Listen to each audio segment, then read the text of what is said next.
ಮಾಧ್ಯಮ ಮತ್ತು ಅಂತರ್ಜಾಲದ ಅತಿಯಾದ ಬಳಕೆ ಹಾಗೂ ಗೀಳಿಗೆ ಬಿದ್ದು ಯಾವ ರೀತಿ ಮಕ್ಕಳನ್ನು ನಿರ್ಲಕ್ಷ್ಯಕ್ಕೊಳಗಾಗುವಂತೆ ಮಾಡುತ್ತೇವೆ ಎಂಬುದನ್ನು ಈ ನಾಟಕದಲ್ಲಿ ನಾವೆಲ್ಲರೂ ನೋಡೋಣ.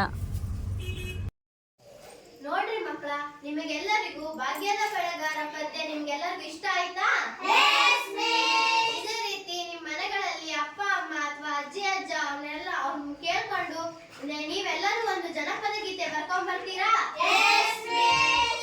ಆಗಿನ ಕಾಲದಲ್ಲಿ ಎಲ್ಲರೂ ಆಗಿನ ಕಾಲದಲ್ಲಿ ಹಲವಾರು ಬೀಸುಕಲ್ಲಿನ ಪದ್ಯ ಮತ್ತು ನೀವು ಕೆಲಸ ಮಾಡುವಾಗ ಬೀಸುವಾಗ ಇವರೆಲ್ಲ ಜನಪದ ಗೀತೆ ನಿಮ್ಮೆಲ್ಲ ಮನೆಗೂ ಹೇಳ್ತಿದ್ರು. ನಿಮ್ಮ ಮನೆಗೆ ಎಲ್ಲರಿಗೂ ಕೂಡ ಗೊತ್ತಿದೆ. ನಾಳೆ ಇದೇ ರೀತಿ ಒಂದು ಬೀಸುಕಲ್ಲಿನ ಪದ ಇದೇ ರೀತಿ ನಿಮ್ಮ ಮನೆಯಲ್ಲಿ ಕೇಳ್ಕೊಂಡು ಜನಪದ ಗೀತೆನ ಬರ್ಕೊಂಡ್ಬಂದು ನಾಳೆ ನಾನು ಇದ್ರಿಗೆ ಹೇಳ್ತೀರಾ ಮಕ್ಕಳ? ಹಲೋ ಹಲೋ, ಚೆನ್ನಾಗದೀಯಾ? ಊಟ ಆಯ್ತಾ? ಏನ್ ಮಾಡ್ತಿದ್ದೆ? ಗೋರಿ ಹಬ್ಬಕ್ಕೆ ಬಟ್ಟೆ ತಂದಿದ್ವಿ. ಅಮ್ಮ ಅಮ್ಮ ಒಂದ್ ನಿಮಿಷ ತಾಳು.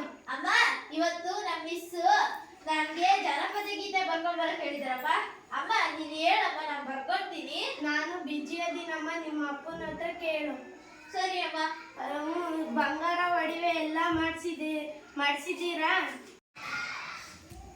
ಅಪ್ಪ ಅಪ್ಪ ಅಪ್ಪ, ಇವತ್ತು ನಮ್ಮ ಮಿಸ್ ನನ್ಗೆ ಜನಪದ ಗೀತೆನ ಬರ್ಕೊಂಡ್ ಬರಕ್ ಹೇಳಿದ್ರಪ್ಪ. ಅಪ್ಪ ನೀನ್ ಹೇಳಿದ್ರೆ ನಾನು ಬರ್ಕೊಂಡು ಹೋಗ್ತನಪ್ಪ. ನಾನು ಕಂಪ್ಯೂಟರ್ ಅಲ್ಲಿ ಬಿಸಿ ಇದ್ದೀನಿ, ಆನ್ಲೈನ್ ಕೆಲಸ ಮಾಡ್ತಾ ಇದ್ದೀನಿ. ನಿಮ್ಮ ಅಜ್ಜಿ ತರಬೇಡಿ ಮಗಳೇ. ಆಯ್ತಪ್ಪ. ಅಯ್ಯೋ ಅಯ್ಯೋ, ಕರೆಂಟ್ ಬಂದು ಮದುಮಿತಾ, ನೀವ್ಯಾಕೆ ಬಾರೆ? ಅಜ್ಜಿ ಅಜ್ಜಿ, ಮತ್ತೆ ಇವತ್ತು ನಮ್ಮ ಮಿಸ್ಸು ನನ್ಗೆ ಜನಪದ ಗೀತೆ ಬರ್ಕೊಂಡ್ ಬರಕ್ ಹೇಳಿದ್ದಾರೆ. ಅಜ್ಜಿ ನಿನ್ಗೆ ಯಾವಾದ್ರು ಗೊತ್ತಿದ್ರೆ ಹೇಳಜ್ಜಿ, ನಾನು ಬರ್ಕೊಂಡು ಹೋಗ್ತೀನಿ. ಅಯ್ಯೋ ದಾರಿ ಬೇಕಮ್ಮ, ಪುಟ್ಟಕ್ಕನ ಮಕ್ಕಳು ದಾರಿ ಚೆನ್ನಾಗಿರ್ತಮ್ಮ, ನೋಡ್ಬೇಕಮ್ಮ. ನಾವು ನಿಮ್ಮ ತಾತಂದಕ್ಕೆ ಕೇಳೋಗು.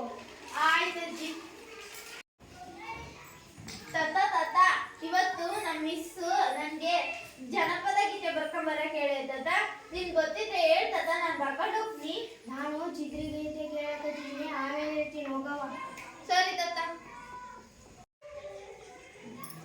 ಅಕ್ಕ ಅಕ್ಕ, ಇವತ್ತು ನಮ್ಮ ಮಿಸ್ ನನ್ಗೆ ಜನಪದ ಗೀತೆ ಬರ್ಕೊಂಡ್ ಬರಕ್ ಹೇಳ್ಯಾರಕ್ಕ. ನಿನ್ ಗೊತ್ತಿದ್ರೆ ಹೇಳೆ, ನಾನು ಬರ್ಕೊಂಡು ಹೋಗ್ತೀನಿ. ನಾನು ಬಿಸಿ ಆಗಿ ನಾವು ರೀಲ್ಸ್ ಮಾಡಕ್ ನಾನು. ಸರಿ. ನಮ್ಮ ಅಮ್ಮ ನೋಡಿದ್ರೆ ಅವ್ರ ಫ್ರೆಂಡ್ಸ್ ಜೊತೆ ಫೋನಲ್ಲಿ ಮಾತಾಡ್ತದೆ. ನಮ್ಮ ಅಪ್ಪ ನೋಡಿದ್ರೆ ಆನ್ಲೈನ್ ಅಂತ ಬ್ಯುಸಿ ಆಗಿರ್ತದೆ. ನಮ್ಮ ಅಜ್ಜಿ ಬರೀ ಟಿವಿ ಸೀರಿಯಲ್ ಅಂತ ನೋಡ್ತಿರ್ತಾರೆ. ನಮ್ಮ ಅಜ್ಜ ಅಂತೂ ರೇಡಿಯೋ ಕೇಳೋದೇ ಅಜ್ಜನ ಕೆಲಸ. ನಮ್ಮ ಅಕ್ಕ ಅಂತೂ ಬರೀ ರೀಲ್ಸ್ ಮಾಡ್ತಾಳೆ. ಈಗ ನನ್ಗೆ ಯಾರು ಹೇಳ್ಕೊಡ್ತಾರೆ? ನಾನು ನಾಳೆ ಹೆಂಗ್ ಬರ್ಕೊಂಡು ಹೋಗೋಣ? ಮಧು ಮಿಸ್ ಜನಪದ ಗೀತೆ ಬರ್ಕೊಂಬರಕ್ಕೆ ಹೇಳಿದ್ರೆ ಬರ್ಕೊಂಬಂದೇನೆ. ಹೋಗೆ ಮಕ್ಕಳ, ನಿಮಗೆಲ್ಲ ನಾನು ನಿನ್ನೆ ಜನಪದ ಗೀತೆ ಬರ್ಕೊಂಬರಕ್ ಹೇಳಿದ್ನಲ್ಲ, ಎಲ್ಲರೂ ಬರ್ಕೊಂಡ್ ಬಂದಿದ್ದೀರಾ? ಶಾಲೆಗೆ ಬಂದಿಲ್ವಲ್ಲ? ಹೌದಾ? ಯಾಕೆ ಮಧು ಇಷ್ಟು ಡಲ್ ಇದೆಯಾ? ಯಾಕೆ? ಯಾರು ಆಟ ಆಡಕ್ ಕರೆದ್ರು ನೀನು ಹೋಗಲ್ಲಂತೆ, ಯಾಕೆ? ಮಿಸ್, ಎಲ್ಲರೂ ಮತ್ತೆ ನಮ್ಮ ಮನೇಲಿ ನನಗೆ ಯಾರು ಹೆಲ್ಪ್ ಮಾಡಲ್ಲ ಮಿಸ್. ಯಾರು ನನಗೆ ಏನು ಹೇಳ್ಕೊಡಲ್ಲ ಮಿಸ್. ಅದಕ್ಕೆ ನಾನು ಯಾರ ಜೊತೆಗೂ ಮಾತಾಡಲ್ಲ ಮಿಸ್. ಹೌದಾ? ನೋಡಿದ್ರಲ್ಲ, ಮಾಧ್ಯಮ ಮತ್ತು ಅಂತರ್ಜಾಲದ ಅತಿಯಾದ ಬಳಕೆಯಿಂದ ಮಕ್ಕಳನ್ನು ಯಾವ ರೀತಿ ನಿರ್ಲಕ್ಷ್ಯಕ್ಕೊಳಗಾಗ್ತಾ ಇದ್ದಾರೆ ಹಾಗೂ ಮಾನಸಿಕ ಹಿಂಸೆ ಮತ್ತು ಖಿನ್ನತೆಯನ್ನು ಅನುಭವಿಸ್ತಿದ್ದಾರೆ ಅಂತ. ಇನ್ಮುನ್ನಾದರೂ ನಾವೆಲ್ಲರೂ ಎಚ್ಚೆತ್ತುಕೊಂಡು ಮಕ್ಕಳನ್ನು ಸರಿಯಾದ ಕ್ರಮದಲ್ಲಿ ಬೆಳೆಸೋಣ, ರಕ್ಷಿಸೋಣ, ಪೋಷಿಸೋಣ ಅಂತ ಹೇಳ್ತಾ ಇದ್ದೇನೆ.